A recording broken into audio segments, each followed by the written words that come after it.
इस दिल से के एपिसोड में हम इस बात की चर्चा करेंगे कि जो केंद्र में सरकार है हमारी, तो उसके हाथ में कितने हथियार हैं जिसके सहारे से वो सरकारें बदलते हैं, सरकारें तोड़ते हैं और अपनी सरकारें बनाने की कोशिश करते हैं। अभी मैं किसी भी दिन अगर आप अखबार को पकड़ लो और पढ़ने लगो तो आधी अखबार की खबरें राजनीति और कोर्ट से जुड़ी हुई होती हैं।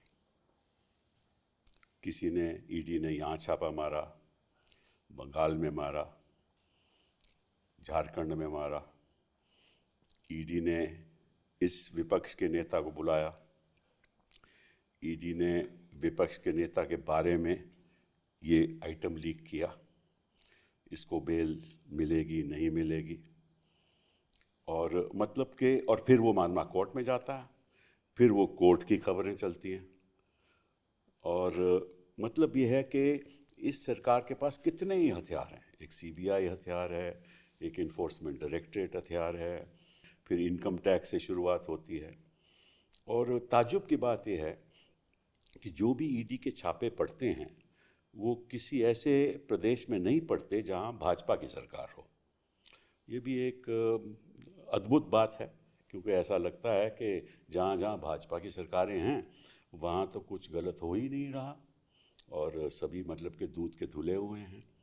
और राजनीति में इतना अंतर है कि सब जो विपक्ष में बैठे हुए हैं वो सब करप्ट हैं और जो सत्ता पक्ष में बैठे हुए हैं वो दूध के धुले हुए हैं। मतलब कि उनके खिलाफ तो कुछ हो ही नहीं सकता क्योंकि सरकार बैठी हुई है।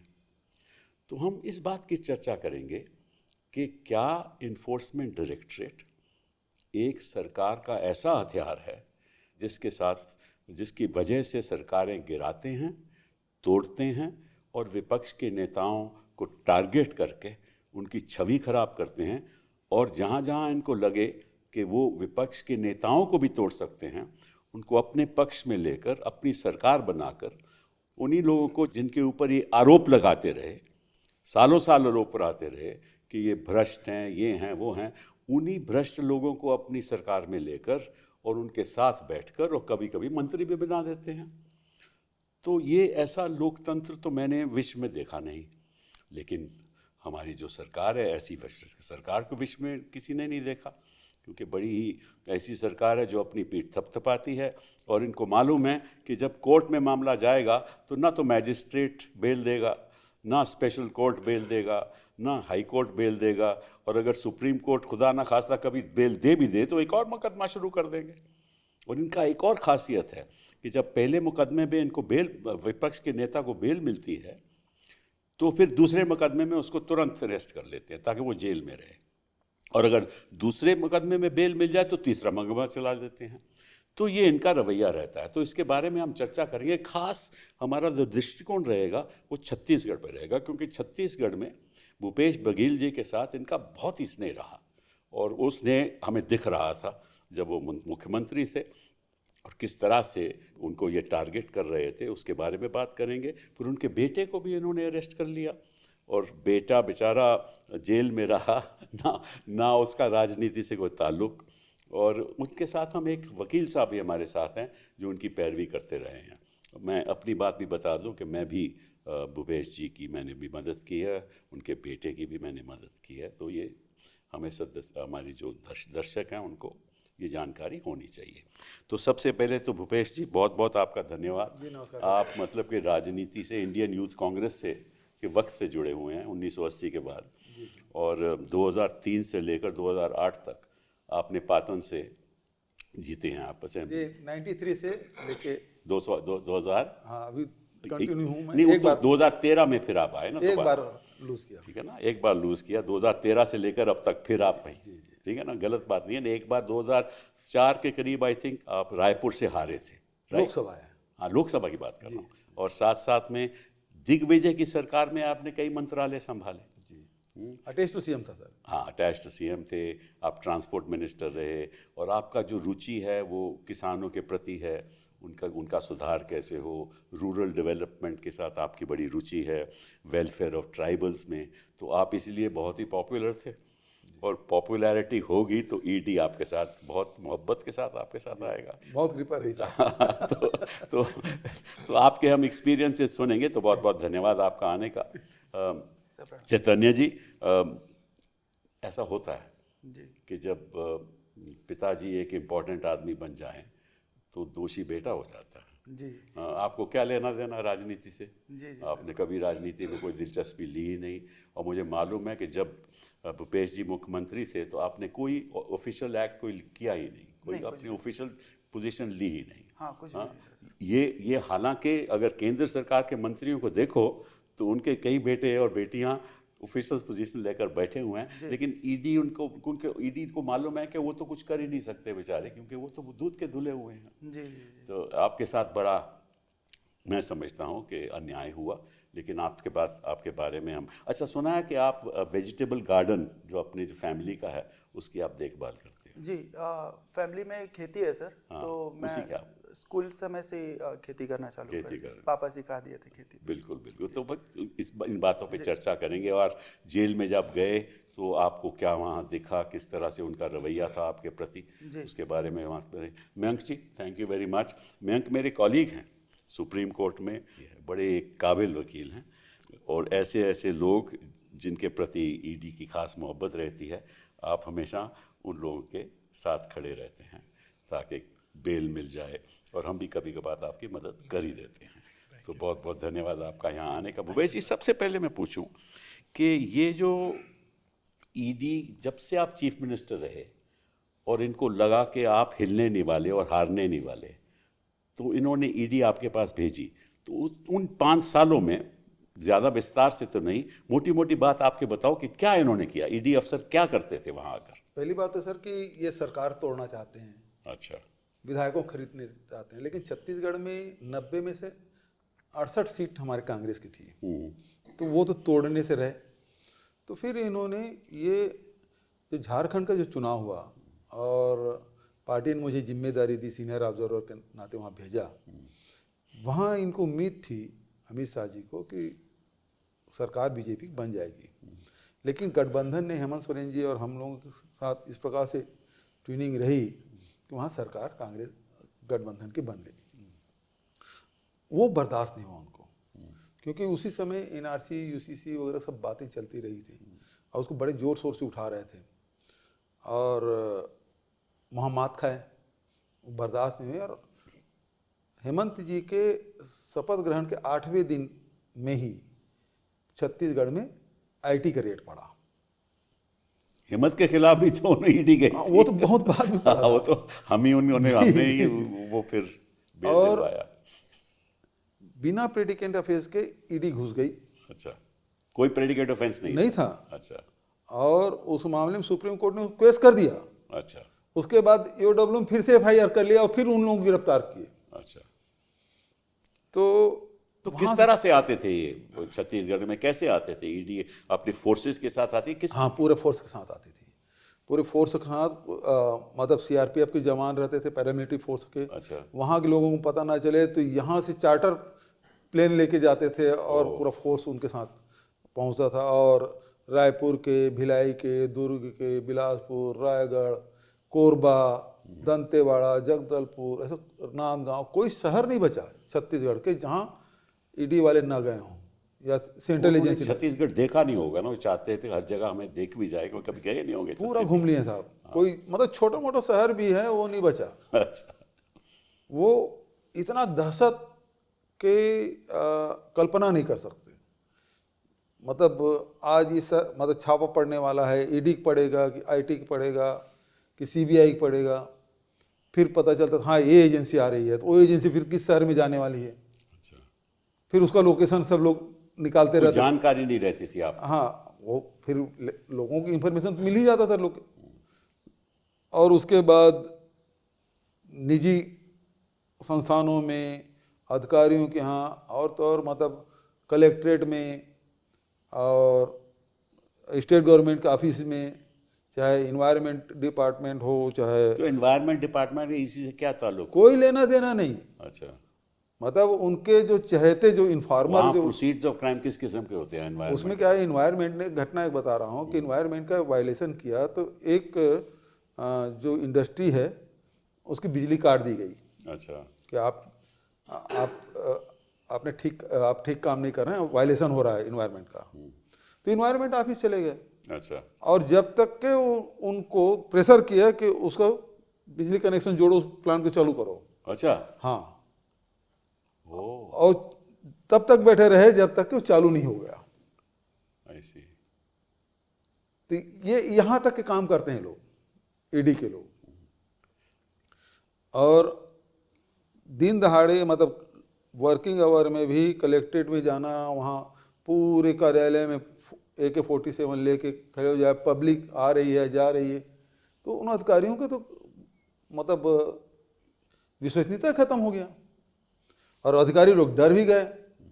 परिवार के लोगों को तंग करना, रिश्तेदारों को तंग करना, उनके साथ जो सहयोगी संगी साथी थे उनको तंग करना। मतलब अभी तक मैं समझता हूँ कि 700 से अधिक छापे पड़े होंगे 700 से अधिक जी पूरे छत्तीसगढ़ में। और इसके किस दौरान में? यहाँ 20 से लेके अभी तक के आखिरी तो अभी पड़ा है, अभी चल ही रहा, छोटी मोटी चलते रहता है। अच्छा, तो जहाँ जहाँ आप अधिकारी देखिए बने? जब मैं झारखंड चुनाव में था हाँ तो पहली बार चुनाव के बाद पड़ा। अच्छा उसके बाद यूपी चुनाव हुआ तो हर 8वें दिन में पड़ता था। अच्छा फिर मैं यहाँ आ गया हिमाचल प्रदेश, अच्छा तो लगातार छापे पड़ते रहे। अच्छा फिर आसाम गया, अच्छा फिर छापे पड़ते रहे। और जब हमारे सरकार जब छत्तीसगढ़ के चुनाव आया तो फिर तो लगातार छापे पड़े, गिनती नहीं उसकी। और सरकार जाने के बाद जब मैं यहाँ का पंजाब का प्रभारी बना तो फिर मेरे घर छापा पड़ा। तो आपसे पूछते क्या थे? छापा तो करके कुल मिला के अधिकारियों से, व्यापारियों से केवल इतना ही कहते थे कि भूपेश बघेल का नाम ले दो या उसके परिवार का नाम ले दो, उसके लड़के का नाम ले दो, हम आपको छोड़ देंगे। तो अधिकारी आपको आकर बताते थे ये कह रहे हैं? हाँ, अधिकांश लोग बता देते थे कैसा बोले। तो अधिकारियों को भी समझ देते थे? सबको बुलाते थे, कई तो बिना सम्मान के भी जाते थे, कहीं भी घुस जाते थे। जब हमारे यहाँ अब देखिए ये लोग अति कर डालते, जब हमारा प्लेनरी सेशन हो रहा था रायपुर में, जब खड़गे जी वहाँ से वहीं निर्वाचित हुए, करीब 15,000 डेलीगेशन आए हुए थे पूरे देश भर के। अच्छा, उस समय हमारे ट्रेजरर के यहाँ रेट डाल दिए और जो वहाँ जो टेंट वगैरह लगा रहे थे उसको ऑफिस में बिठा कर रखे थे, ईडी ऑफिस में। मतलब निर्लजता और निम्न हरकत के मतलब पराकाष्ठा है कि प्लेनरी सेशन हो रहा है, खड़गे जी मंच से दिए कि ये गलत हो रहा है। जब हमारा प्लेनरी सेशन हो रहा है और हमारे पदाधिकारियों के यहाँ, हम खनिज निगम का अध्यक्ष है, श्रमिक मंडल का जो अध्यक्ष है, उसके घर में छापे डाले उस समय जब प्लेनरी सेशन चल रहा था 3 दिन का। तो आपके साथ उनकी शायद सोच रही हो कि आपको दबाव डाल के आप चाहते थे शायद आप बीजेपी को ज्वाइन कर लो? उनकी मंशा वही रही होगी, क्योंकि 1-2 बार अमित शाह जी भी बुलाए थे मुझे, अच्छा, मोदी जी भी बुलाए थे, लेकिन मैं समझा नहीं कि वो लोग किस लिए बुलाए हैं। हाँ अच्छा, लेकिन इशारा उनका मुझे बाद में समझ आया कि जब मैं मिल के आता था उसके बाद और छापा पड़ता था। फिर पूछते थे कि आपको कैसे मदद करें। अच्छा, तो उनका लाइन ये होता था कि आपके खिलाफ कौन कौन सा केस चल रहा है, अच्छा अच्छा अच्छा अच्छा, कौन कौन से आपके अधिकारी जो आपकी तो विश्वसनीय उनको हैं। बड़ी फिक्र रही होगी कि हाँ। हमारे मुख्यमंत्री रहे हैं, उनके खिलाफ केस चल रहे हैं, ठीक नहीं है, जी। हम सुधार देते हैं। जी, हाँ तो मैं उनको बोला भी कि मुझे बहुत सुखद आश्चर्य हो रहा था कि मैं विपक्ष का हूँ और मेरा विपक्षी धर्म ही ये कहता है कि मैं आपकी आलोचना करूँ और मैं करता भी हूँ। अच्छा, लेकिन उसके बाद भी आप मुझे बुला के सहयोग करने की बात कर रहे हैं, तो ये मेरे लिए सुखद आश्चर्य था। मैं तो सोच नहीं सकता था कि आप ऐसा सहयोग करना चाहते थे। ऐसा बोल के जाता था और 8वें दिन फिर से छापा पड़ जाता था। एक बार तो प्रधानमंत्री जी फोन करके बोले, साहब आप तो मदद करूंगा बोले थे, आप तो यहाँ रेट डालवा दिए। अरे मैं अधिकारियों को बोलता हूँ, बात करता हूँ। अच्छा, हाँ ये स्थिति है भाई। अच्छा, मुझे समझ नहीं आता था कि भाजपा में बुलाने के लिए ये बुलाते आप हैं। तो पॉलिटिशियन लोग हैं, आपको मालूम होगा कि बुला रहे हैं, किस लिए बुला रहे हैं, इसीलिए बुला रहे हैं। नहीं, लेकिन आप तो पक्के कांग्रेसी हुआ, क्या आप कैसे मुझे उम्मीद नहीं थी कि मुझे इस प्रकार से ऑफर भी कर, हालांकि वो ऐसे बोलते नहीं थे, हाँ, लेकिन बाद में समझ आया कि मैं उसको कुछ बोल के नहीं आया, कमिटमेंट करके नहीं आया, और इस कारण से फिर हर चौथे दिन पांचवें दिन छापा पड़ जाता था, जितने बार भी गया। अच्छा, तो इतना स्नेह तो मैंने कभी देखा नहीं कि किस तरह से ये लोग इस हथियार को अपने हाथ में लेकर जो हमारी लोकतंत्र की जो बुनियाद है उसको कमज़ोर करते जा रहे हैं। बेटा ये बात बताओ, मैं आपके ऊपर आता हूँ कि आपको क्यों उन्होंने समन किया और कब किया और कैसे किया? पहली बात तो ये है सर कि मुझे आज तक कि कोई भी समन सीडी कार्यालय से मुझे मिला ही नहीं, कुछ भी प्राप्त मिला ही नहीं कभी? जी सर, पहला छापा ये 10 मार्च को डालते हैं, तो धारा 17 के तहत मेरा बयान लिया उन्होंने पहले बार जब छापा मारा। फिर मैं वेट किया, भाई छापा खत्म हो गया, अब कभी ना कभी तो मुझे सम्मन्स आएगा। हाँ। मैं वेट करता रहा, वेट कुछ नहीं हुआ। इस बीच में 18 जुलाई का तारीख 18 जुलाई था सर, उस दिन फिर वो लोग आके छापा मारे, और उसके बाद फिर मैं बोला ठीक है सर आप आ गए हो, बैठिए। उनको चाय वाय ऑफर किया, फिर मैं बोला आप ठीक है, आप जो पूछना पूछिए, पूरा सहयोग करूँगा। तो वो बोले नहीं कुछ पूछना नहीं है यार, वो पुराना तुम्हारा जो संबंध, पुराना सेक्शन 17 में जो तुम्हारा बयान लिए हुए हैं उसको प्रिंट निकाल रहे हैं, बस हो गया और कुछ नहीं करना। तो फिर मैं देखता भी रहा उनको कि वो किसी से फ़ोन पे बात करे, सर हमको परमिशन दो, हमको परमिशन दो। फिर उसके बाद वो सेक्शन 17 के बयान पे फिर साइन कराए, फिर बोले Chaitanya Baghel you are under arrest. अच्छा जी, बिना मतलब कुछ पूछे और डायरेक्ट वे लोग गिरफ्तार किए। और अच्छा, उसी दिन सहयोग की बात है कि विधानसभा का सेशन भी चल रहा था और पापा जी का उद्बोधन भी था उस समय कुछ। अच्छा, तो फिर अब क्या कारण था, अब तो डायरेक्ट बोलना भी ठीक नहीं है, लेकिन पॉलिटिकली रीजन दिखता है सर ये सब जो भी उसका कारण ये था कि तमनार में कोल ब्लॉक अलॉट हुआ है अडानी को, रायगढ़ में। अच्छा, रायगढ़ में। हाँ, तो आप लोगों के समय जो कानून बना था फॉरेस्ट राइट एक्ट में, अच्छा। जो वहाँ के निवासियों को, आदिवासियों को खासकर उसको पट्टा देने का, अच्छा, एक है इंडिविजुअल का है और दूसरा सामुदायिक पट्टा देने अच्छा। का, गांव भर के लोगों के लिए पट्टा देना जंगल में। जी हाँ, जो काबिज थे उनको पट्टा देना, तो 2005 से पहले जो काबिज थे, 13 दिसंबर 2005 से पहले काबिज, तो उनको पट्टा देने का नियम आप लोगों ने बनाया था। अच्छा। उसका हम लोग इम्प्लाई किया, और सामुदायिक पट्टा देने का काम हम जब सरकार में थे तो करीब हर गांव में जहां जंगल है वहां से करीब 13,000 गांव हम लोगों ने दिया।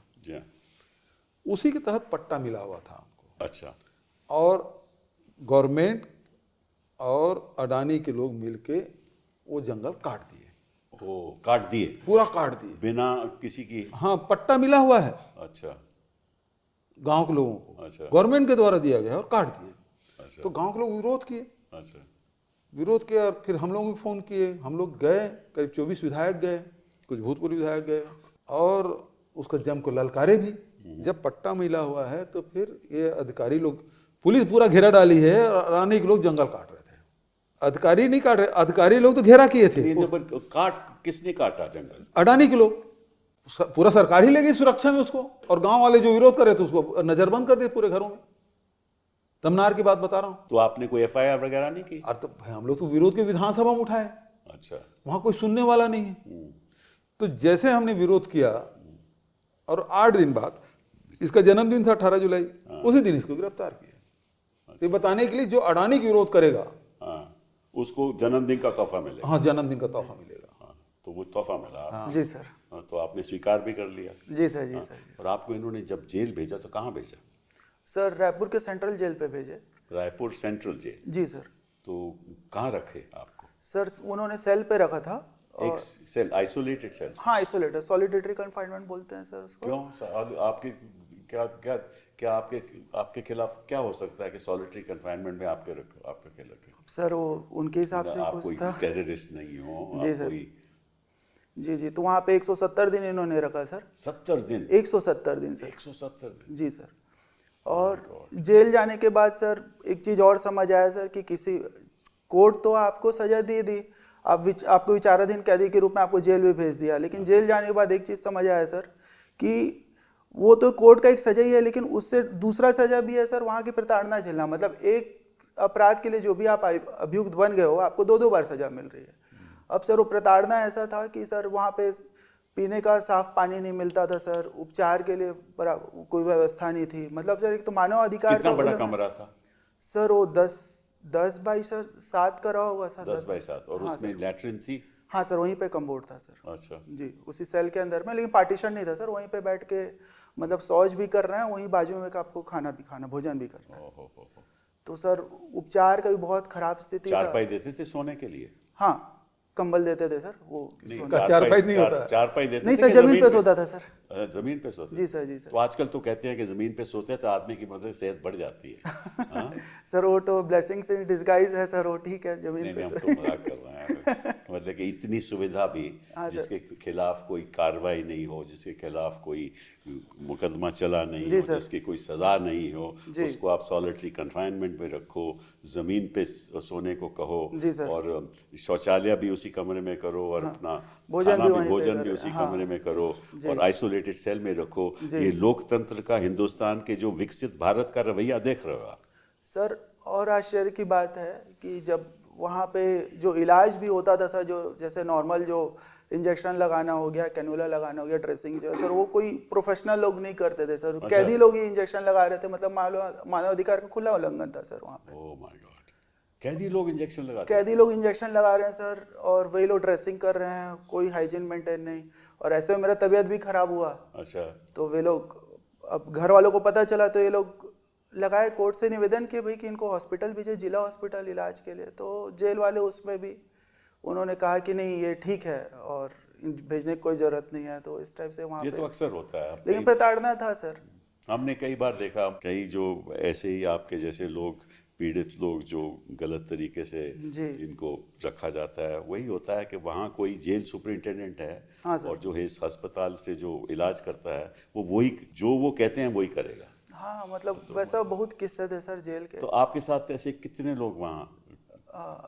जिनको उपचार नहीं मिल पाता था, ऐसा बोल रहे हैं सर? हाँ हाँ। हाँ सर, एक सीनियर विधायक भी वहाँ पे थे सर, आदिवासी विधायक थे। अच्छा। कवासी लखमा जी, वो लगातार कंप्लेन करते रहे कि मेरे सीने में दर्द है, सीने में दर्द है। उनको उपचार के लिए भेजा नहीं गया। फिर मैंने पापा जी को बताया, तो उन्होंने डीजीपी को जब खत लिखा, तब जा करके उनको जिला अस्पताल भेजा गया सर। मतलब रिक्वेस्ट किए और प्रतिनिधिमंडल भी जाके उनसे मिले। तो ये स्थिति थी सर उपचार की। तो वहाँ महिलाएं भी रखती? हाँ, वो अलग विंग रहता है सर उसका। अच्छा। और वहाँ पे सर स्थिति इतनी खराब है, लोग आके बताते थे कि जैसे कोई हॉस्पिटल, जो जेल के अंदर छोटा सा हॉस्पिटल होता है सर, जैसे उपचार के दौरान उसको अच्छे से उपचार पहले तो मिलता नहीं था। अगर कोई जैसे सर एक्सपायर हो गया तो उसको सर ऑक्सीजन मास्क ले जा करके हॉस्पिटल भेज देते थे सर, जिला हॉस्पिटल। ओह। मतलब ऐसा सुनने को मिलता था सर वहाँ पे। और सेम ऐसे ही एक हमारे कांग्रेस के नेता भी सर वैसे ही हुआ सर, उनके साथ बताते हैं। जीवनलाल ठाकुर थे चारामा के, अच्छा। उनके साथ भी पूरा छत्तीसगढ़ बंद का आह्वान भी हुआ उनके एक्सपायर होने पे। तो वहाँ जज लोग नहीं आते इंस्पेक्शन करने के लिए कि भाई, और फिर वहाँ सुनवाई हो कि ये इस जेल में ऐसा है, ऐसा नहीं है, ये सुविधाएं नहीं है, कोई आता है कि नहीं? सर जज को तो वही दिखाया जाता है सर जो वो दिखाना चाहते हैं पर सर। आप तो वहाँ बोल सकते हो ना कि भाई। सर वो सबको हम लोग को सेल वेल में डाल देते थे सर, उधर कहाँ आते थे सर वो लोग, उस तरफ नहीं आते थे जेल आपसे में। मिलने नहीं आते थे? आपसे कभी नहीं। बातचीत नहीं होती थी? कभी नहीं सर, कभी नहीं। तो सुनवाई कभी हो ही नहीं सकती? कभी नहीं हो सकती और सर। अगर याचिका डालो कोर्ट में, तो कोर्ट में कहेंगे कि सब ठीक है, कि इनकी सर, सेहत भी ठीक है। सर मैं तो अपने आंखों से देखा सर, पीने के पानी में सर कीड़े मिल रहे हैं, और आप पानी भी आप साफ नहीं दे पा रहे हो। तो मानव अधिकार का तो खुला उल्लंघन है सर ये तो। मतलब वो तो मेरा अधिकार है साफ पानी पीना, मुझे इलाज कराना। इवन सर कुछ वार्ड पे भी ऐसे थे सर जहाँ पे कैदी लोग की इतनी खराब स्थिति सर, वे लोग को जब पानी कमी होती थी सर, वो लोग शौच के लिए सर नाली के पानी रोक करके शौच करते थे सर। बहुत खराब स्थिति सर जेल पे, बहुत ज़्यादा। अगर ये स्थिति अमानवीय है तो स्थिति है हर सर। नल में जल कैसे होगा? बिल्कुल सर। बहुत बहुत दुख की बात है। आप तो वकील रहे हैं और आपको सब जानकारी होगी, तो आपकी क्या राय है इस बारे में? This is not sir the isolated incident नहीं है जो चैतन्य के साथ जेल में हुआ। ये एक सिस्टमैटिक प्रॉब्लम है, कंटामिनेटेड वाटर और improper medical care, unqualified people treating the inmates. So it is their right to have human treatment, right to life, right to health की हम बात करते हैं। These are all facets. नहीं, आपको कई बातें आपके जो मौकल लोग हैं वो आपको बताते होंगे, आपके जो क्लाइंट बताते होंगे, तो कुछ बताओ दर्शकों को भाई क्या रहता है उनके साथ, क्या बीतती है? ईडी के रिस्पेक्ट ईडी में की बात मैं कर रहा हूँ। हाँ सर, ED ईडी तो के खास में तो उनके मतलब क्या है? ED में sir there is a very peculiar way now this very dangerous trend what we have observed throughout the country, not in this particular case, that multiple agencies targeting selected individuals, filing multiple charge sheets and keeping them in custody. वो कैसे, जरा दर्शक हिंदी जानते हैं तो कोशिश करो कि हिंदी में बताओ। जी, तो ईडी क्या करती है कि एक ही केस में एक ही मटेरियल के ऊपर आप जो है अपना इन्वेस्टिगेशन लॉन्च करते हैं, एक एक्यूज्ड को आप अरेस्ट करते हैं, जैसे ही प्रेडिकेट ईडी की आपकी बेल एक इनको जब समझा देते हैं दर्शकों को कि ईडी का जो ज्यूरिसडिक्शन है, ईडी तब मुकदमे में आएगी जब एक एफआईआर लॉन्च होगा। एफआईआर मतलब किसी ने चोरी की, जी, किसी ने कोई मर्डर किया जिससे पैसे का लेन देन हुआ, और कोई ऐसा चीटिंग हुई या कोई और किस्म का ऑफेंस हुआ, किडनैपिंग हुई जहाँ पैसे का लेन देन हुआ, तो वो एफआईआर लॉन्च हो जाती है। जब एफआईआर लॉन्च हो जाती है कि जो पैसे का लेन देन होता है वो पीएमएलए में जो कानून है उसके द्वारा उसको कहा जाता है these are proceeds of crime. That means ये जो क्रिमिनल एक्ट हुआ है उसका ये पैसा है, तो ईडी तुरंत आ जाती है। Correct. ये सीधी बात है ना। करेक्ट। हाँ, तो जब ईडी आ जाती है और एफआईआर लॉन्च हो जाता है तो फिर ईडी उसको तफ्तीश करती है। है जो प्रोसीड्स उस एफआईआर से निकलते हैं, निकलते हैं। तो उनको एक एफआईआर चाहिए होता है, एक प्रेडिकेट ऑफेंस जिसको हम बोलते हैं, जिसमें एक लिस्ट ऑफ ऑफेंसेस हैं जो शेड्यूल का पार्ट हैं। अगर किसी भी व्यक्ति ने उस कोई भी शेड्यूल ऑफेंस किया है या उसकी उसमें 420 भी है, 302 भी है, सब है, 120 भी कॉन्स्पिरेसी भी है, और ऐसे 467 ये ऐसे बहुत सारे Forgery भी है, फॉर्जरी सब भी कुछ है, है। बहुत सारे ऑफेंसेस हैं। तो अगर उनमें से कोई भी आपके ऊपर आरोप है और उसके ऊपर में अगर आपके ऊपर में एफआईआर रजिस्टर हुआ है तो ईडी उसके अंदर जांच कर सकती है।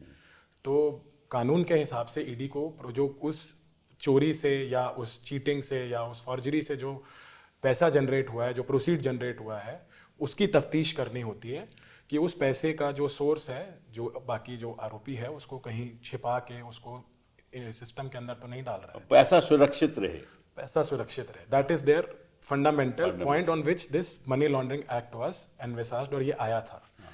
बट उसका मिसयूज इस तरह से हो रहा है कि एजेंसीज जितनी भी हैं उसकी जांच नहीं करती हैं।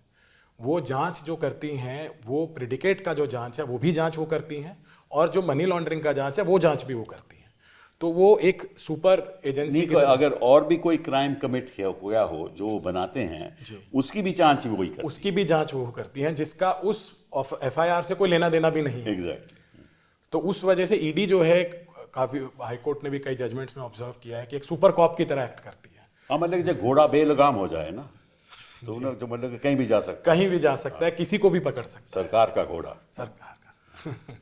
तो इसके अंदर में ऐसा होता है कि अब ईडी जो है बेल जैसे ही आप लगाते हैं तो इनका जो ईडी के ऑफेंसेस हैं, इसमें जो लॉ है हमारा, इट इज़ सो स्ट्रिक्ट कि इंसान किसी भी आरोपी को बेल मिलना बहुत मुश्किल है, और उसको ये इंश्योर करते हैं कि एक्यूज्ड को या आरोपी को बेल ना मिले। वो कैसे करी जाती है कि आप जैसे ही बेल की लगाते हैं और उनको पता होता है कि भाई अब बेल पे सुनवाई होने वाली है और अब एक्यूज को बेल मिल सकता है, तो उसी समय आपको प्रेडिकेट एजेंसी आके जो जिसमें एफआईआर हुआ है वो एजेंसी अरेस्ट कर लेती है। पहले वो अरेस्ट नहीं करती, पहले नहीं, वो वेट करते रहते हैं जब तक कि कुछ समय ना हो जाए, चार्जशीट ना दाखिल हो जाए, क्योंकि जब चार्जशीट दाखिल होगी, जिसको हम प्रोसिक्यूशन कंप्लेंट कहते हैं, उसके बाद ही है कि जब आपको बेल मिल सकती है, जैसा कानून में जजमेंट्स में सुप्रीम कोर्ट ने कहा है। तो उसके बाद जब लगता है कि अब बेल मिलने का कुछ चांस है, बेल मिल सकती है, उस समय जो है दूसरी एजेंसी आती है, इन टैंडम दोनों एजेंसीज आपस में मिलकर काम कर रहे होते हैं और फिर वो आके अरेस्ट कर लेती हैं। तो उसके बाद फिर आपको वेट करना पड़ता है उसकी चार्जशीट का। जैसे ही आपका वहां पर बेल आने लगता है तो एक और आपका केस बना दिया जाता है और उसमें आपको फिर उठा लिया। कैसे बना दिया जाता है कि आपके को एक्यूज्ड के साथ किसी से स्टेटमेंट लेकर उससे कहलाया जाता है कि इस आदमी ने ऐसा कुछ किया, वो एक नया केस बन जाता है, उस नए केस में एफआईआर लॉन्च हो जाती है, उस नए केस में उसकी अरेस्ट हो जाती है। तो ईडी का एक बड़ा विचित्र इसमें है कि इन्वेस्टिगेशन इनडेफिनिट है।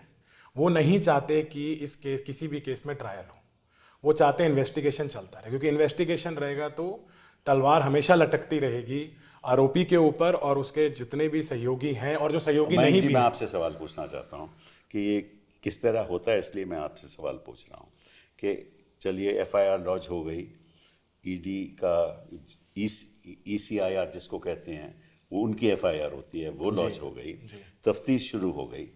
तफ्तीश मान लीजिए भूपेश जी के खिलाफ या चैतन्य जी के खिलाफ हुई, तो बेल तो इनको बाद ही में मिलेगी, पहले तो कस्टडी होगी, उसके बाद बेल मिलेगी। तो उस समय ये बाकी लोगों के बयान लिख लेते हैं, जिनके भी चाहें बयान लिख लेते हैं, और जब वक्त आता है बेल का तो कहते हैं कि अभी तो तफ्तीश चल रही है, अभी तो इन्वेस्टिगेशन चल रही है, अब कैसे हो। तो फिर उस इन्वेस्टिगेशन के बाद एक और कंप्लेंट फाइल कर देते हैं, सही बात है ना? बिल्कुल। अच्छा, जब वो कंप्लेंट फाइल करते हैं फिर कहते हैं कि अभी और इन्वेस्टिगेशन चल रही है, तो ऐसे महीने महीने और कई बार सालों साल निकल जाते हैं। और बेल इसलिए नहीं मिलती क्योंकि कोर्ट को कहते हैं कि इन्वेस्टिगेशन तो अभी चालू है। ये सही है कि गलत? बिल्कुल बिल्कुल सही है सर। ऐसा होता है कि पहले प्रेडिकेट ऑफेंस में एक एफआईआर होता है, उसमें किसी एक एक्यूज्ड को अरेस्ट किया जाता है, उस एक्यूज्ड को उसके खिलाफ में चार्जशीट, क्योंकि अगर आप 60 दिन में या 90 दिन में आप चार्जशीट नहीं दाखिल करते हैं तो डिफॉल्ट बेल के एंटाइटलमेंट होती है। ऐसी बातें जनता इस देश की असलियत सुनना चाहती है, जी, इसीलिए तो हम प्रोग्राम करते हैं ये। जी, हाँ, तो बताओ। तो भूपेश जी के साथ में चैतन्य जी का मैं केस देख ही रहा हूँ, तो चैतन्य जी वाला नहीं, और तो केस के मेरिट्स की बात नहीं करेंगे। जी, मैं वैसे कह रहा हूँ कि कितने साल वैसे लोगों को इनके अलावा जी, कम से कम अगर आप ईडी में अरेस्ट हुए तो 1 साल 1.5 साल तो कम से कम लगता ही लगता है। और ऐसा नहीं है कि आप बाहर आ गए तो आप, अगर इस केस में बाहर आ गए तो आपकी लिबर्टीज प्रोटेक्टेड है, आप दोबारा फिर अरेस्ट हो सकते हैं किसी और केस में। और मैं वही सर आपको मैं बता रहा था कि कैसा होता है कि एक एक्यूज्ड को अरेस्ट किया जाता है और बाकी को एक्यूज्ड को अरेस्ट नहीं करते हैं, और उसके बाद उन को एक्यूज्ड के ऊपर वो तलवार लटकती रहती है कि वो अरेस्ट हो सकते हैं क्योंकि तफ्तीश जारी है। तो उसके अंदर फिर उन को एक्यूज्ड के ऊपर प्रेशर बनाया जाता है कि अगर आप हमारे हिसाब से स्टेटमेंट, प्रोसिक्यूशन के हिसाब से स्टेटमेंट नहीं देंगे तो हम जो है आपको भी अरेस्ट कर लेंगे, और ईडी के पास पावर अटैचमेंट का भी है, तो आपकी सारी प्रॉपर्टी भी जब्त कर लेंगे, आपके सारे बैंक अकाउंट भी फ्रीज कर लेंगे, और आपको भी अरेस्ट करेंगे। और जहां जहां आपने फैमिली में जिधर जिधर वो पैसा गया है, कोई भी फाइनेंशियल ट्रांजैक्शन आपका हुआ है पिछले कुछ सालों में, उन सारे लोगों को, चाहे वो परिवार के हैं, चाहे वो आपके मित्र हैं, चाहे वो आपके रिश्तेदार हैं, उन सबको भी बुलाएंगे समन के लिए। तो एक तरीके से एक आदमी के पास कोई बहुत ज़्यादा चारा नहीं बचता है कि उनकी हिसाब से चलने के अलावा, तो उस हिसाब से वो वहाँ पर स्टेटमेंट आती है, जो आदमी चाहे वो है या नहीं है, पर आपको उनके हिसाब से चलना ही पड़ेगा। आप कितना समय रुकेंगे? तो ये इन्वेस्टिगेशन का ख़त्म ना होना अपने आप में एक बहुत ही बड़ा आर्टिकल 21 का वायलेशन है, विच इज, हम लोग बोलते हैं fair procedure established by law. तो इट इज़ नॉट फेयर, ये कोई फेयर प्रोसीजर नहीं है। इसी वजह से आप देखेंगे कि अभी लेटेस्ट मैं पढ़ रहा था कि लोकसभा में union minister of state finance ने बताया कि 6,444 cases been registered bye ED, जिसमें से कन्विक्शन सिर्फ 53 में हुआ है, विच इज़ लेस देन 1%।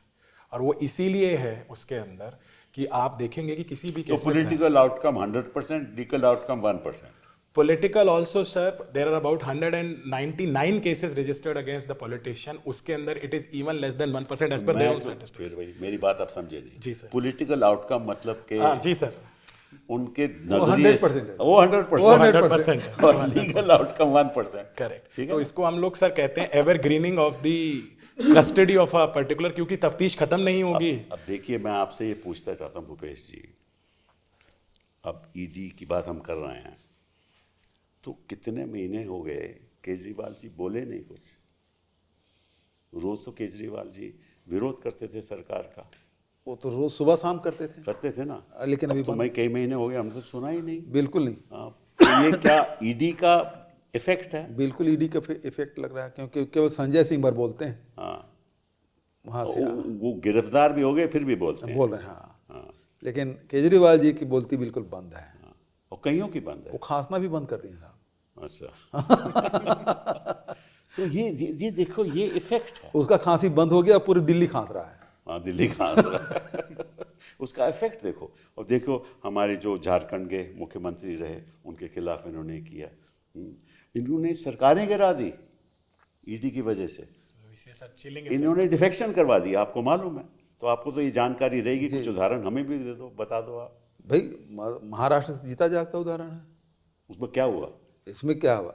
अब वहाँ के विधायकों को तोड़ के आसाम ले गए, गुजरात ले गए, और उसके बाद एक मुसलमान विधायक ये बोलता है कि हिंदू खतरे में है, उसको बचाना है, हिंदुत्व को बचाना है, एक मुसलमान विधायक का बयान है, तो ईडी जो न बुलवा दे कम है और जो न करवा दे कम है। तो ये सेंट्रल एजेंसी का भरपूर दुरुपयोग कर रही है। हेमंता बिश्व शर्मा इसका जीता जागता उदाहरण है।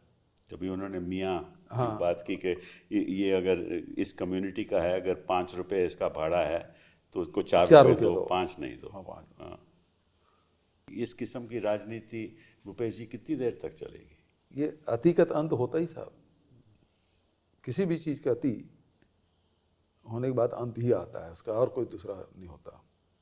अब ये अति हो गई है। तो जब ये समन भेजते हैं, मैंने सुना है, मैं गलत भी हो सकता हूँ, कि सारे परिवार की आमदनी के बारे में भी सब समन भेजते हैं कि पिछले 5 साल 10 सालों में आपकी कितनी आमदनी रही, आपकी बीवी की कितनी आमदनी थी। अब देखिए, लेकिन हमारे जो कांग्रेसी जो फिनेंस मिनिस्टर रहे हमारे चिदम्बरम साहब, इन्होंने कितनी बार कहा, ईडी ने, इन्वेस्टिगेटिंग अथॉरिटीज़ ने, कि चिदम्बरम जी की जो हजारों लाखों करोड़ों की प्रॉपर्टी बाहर है, हाँ, और जब से इनको बेल मिली है कई साल बीत गए, किसी ने कोई बयान दिया कि कितनी प्रॉपर्टी है? इनका मकसद है डराओ, अरेस्ट करो, कई महीने वो रखो, जेल में रखो, ये लोग डर जाएंगे, उसके बाद इनको क्या लेना देना है?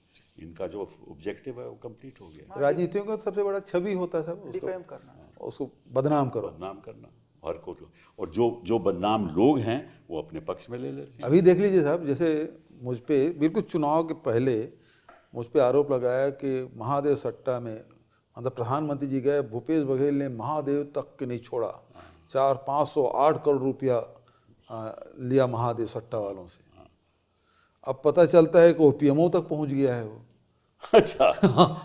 अब उसके बारे में कुछ नहीं बोल रहे साहब। हिरेन जोशी क्या कर रहे हैं कोई नहीं बता रहा, वो कहाँ हैं, क्या कर रहे हैं, किसी को पता नहीं। लेकिन मुझे तो उस समय बदनाम कर दिया। वो तो गुप्त किसी उस पे जा रहे होंगे ना, अमेरिका में जा रहे होंगे, वहाँ कुछ क्या पता। लेकिन सवाल इस बात का साहब, आप तो डबल इंजन की सरकार है, लेकिन महादेव सट्टा तो आज भी चल रहा है, पूरे देश में चल रहा है, छत्तीसगढ़ में चल रहा है। तो वहाँ रोक क्यों नहीं लगती? क्यों नहीं कर रहे हैं? मुझे कहते थे प्रोटेक्शन मनी ले रहे हैं, और अब क्या कर रहे हैं? अब भी चल रहा है। तो मैं इनसे सवाल पूछता हूँ कि ये विष्णु सट्टा है, कि ये शाह सट्टा है, कि मोदी सट्टा है, अब कौन सा सट्टा चल रहा है? उस समय तो मुझे बदनाम किए खूब, कहीं प्रोटेक्शन, और उसमें सीबीआई छापा भी पड़ा मेरे घर में, कहीं प्रोटेक्शन मनी, कहीं डिफेक्शन मनी। सब तो पैसे का खेल है। हाँ, यहाँ तो ये लगता है। तो अभी देखो, आप तो युवा बेटे हो हमारे, जी सर। और आपके मन में क्या बीत रही होगी कि ये क्या हो रहा है इस देश में अभी से? बिल्कुल सर, मैं तो पॉलिटिक्स में भी नहीं हूँ, और पापा जी हैं, तो हम लोग तो मतलब 6 साल का था जब मैं, तब पापा जी विधायक बन गए थे, तब से देखता आ रहा था। लेकिन सर मैं एक नॉन पॉलिटिकल बंदा हूँ, मैं तो पॉलिटिक्स में बिल्कुल भी मेरा कोई भी इन्वॉल्वमेंट नहीं है। मेरे साथ ऐसा हुआ तो अभी सोच पे हम लोग मजबूर हो गए सर कि अब देश किधर जा रहा है सर। मतलब किसी की कोई गलती नहीं है, आप उसको डायरेक्ट आप उसके ऊपर आरोप लगाते हैं। मैं सर 9 बजे मुझे ईडी गिरफ्तार करती है सर, न्यूज़ चालू था सर, 9:01 में भाजपा के प्रवक्ता बोलना चालू कर दिए कि चैतन्य बल गिरफ्तार हो गया, उसने ये घोटाला किया। उनको कैसे पता चला? मतलब आप तो सब मिले हुए हो सर। गांठ है ना इनकी। जी सर, सिर्फ एक गिरफ्तार करना सर, डिफेम करना सर, बस। 9 बजे मैं गिरफ्तार होता हूँ सर, उसके बाद न्यूज़ चैनल डायरेक्ट सब बताना चालू कर दिए कि इतने का आरोप है, ये है, ये है, ये है। सिर्फ डिफेम करना है और कुछ कहना चाहूँगा सर, ये मिसयूज ऑफ लॉ है। ईडी के केस में, जैसे पुलिस केस में आपको एफआईआर अपलोड करना होता है 5 डेज के अंदर। ईडी के केस में ईसीआईआर की कॉपी नहीं मिलती है। खैर वो तो मामला चल रहा है सुप्रीम तो कोर्ट। सर सेक्शन 50 का स्टेटमेंट जो किसी भी को एक्यूज्ड का है, वो एडमिसिबल इन एविडेंस हो जाता है। आपको ये प्रूफ करना पड़ता है कि आप गिल्टी नहीं हो। सिबा साहब, बहुत मज़ेदार घटना घटी हमारे यहाँ जब छापा पड़ा 10 मार्च को। अच्छा। और उस दिन सुबह से लेकर शाम तक के थे ये, मतलब नोट गिनने की मशीन वगैरह सब ले आए। अच्छा। है ना, पूरा ड्रामा चला। बहुत बड़ा मशीन था, बहुत बड़ा मशीन ले आए। और जैसे ये लोग गए और तुरंत मैं बयान दे दिया मीडिया वाले थे, अच्छा और तूने बताया मेरे घर से 33 लाख रुपए ये लोग ले गए हैं, अच्छा घर खर्चा के लिए 33,000 छोड़ के गए हैं, अच्छा है ना। तो उतने तो ये आज तक नहीं बता पाया कि भूपेश बघेल के घर के कितना, या चैतन्य बघेल के यहाँ से कितना ये लोग राशि जब्त किए हैं, क्योंकि मैं पहले ही बता दिया मीडिया को। बिल्कुल बिल्कुल। नहीं तो नोट गिनने की मशीन लाए थे साहब। और मेरी बहू बोली भी, वो बैंक में नौकरी करती थी शादी से पहले, अच्छा बोले साहब मैं बैंक में नौकरी करती थी, इतना पैसा तो मैं ऐसे ही गिन दूंगी, मशीन के लाते तक गिन दूंगी, क्यों ला रहे हो। लेकिन उसको तो बदनाम करना था, पूर्व मुख्यमंत्री के यहाँ जा रहे हैं तो मशीन जा रहा है, वो पूरा मीडियम चल रहा है। सब बदनामी, बेइज्जती, किसी का पॉलिटिकल फ्यूचर ख़त्म करना, किसी को बेइज्जत करना, किसी को जनता की नज़रों में गिराना, बिल्कुल ये सब इनका काम रहता है। तो इसीलिए ईडी इनके लिए बहुत ही महत्वपूर्ण एजेंसी है। बिल्कुल सर। और मैं आपको आपका शुक्रिया भी करता हूँ, दाद भी देता हूँ कि आपके जैसे पॉलिटिशियन भी हैं जो डरते नहीं, बिल्कुल सर। हाँ, जो खरीद नहीं सकता, और जो और हम सब लोग वकील लोग, ये तो हमारे देश के लिए एक बहुत बड़ी एक लड़ाई लड़नी है हमने फ्यूचर के लिए, क्योंकि अगर हमारा देश लोकतंत्र ख़त्म हो जाएगा। लेकिन साहब उसमें ये तो हम लोग हो गए साहब, लेकिन वकीलों पे कितना दबाव रहता होगा। अब मैं जैन बिल्कुल नौजवान वकील है उभरता हुआ, इन पे प्रेशर आता होगा, ये तो बता नहीं रहा, हमको हमारे प्रेशर को तो सब जान गए, आप पे कितना प्रेशर आता होगा? हमें नहीं आता। आज तक हमें कोई प्रेशर नहीं, मैं किसी और की तो बात नहीं कर सकता, हमें कोई ऐसी प्रेशर नहीं आता, क्योंकि इनको मालूम है। और अगर कोई ऐसी बात होती तो आज हम आपके साथ बातचीत नहीं कर रहे हो। नहीं, वो झेले होंगे साहब। अब एक सीमा तक दबाएंगे, कोशिश करते हैं दबाने के, बोलते ये बंदा दबने वाला नहीं है, तो फिर उसको छोड़ देते हैं। हाँ, बिल्कुल बिल्कुल। चलिए, बहुत अच्छी चर्चा रही, और आपने कई ऐसी बातें कही जो जनता को मालूम नहीं, तो आपका बहुत बहुत धन्यवाद। जी।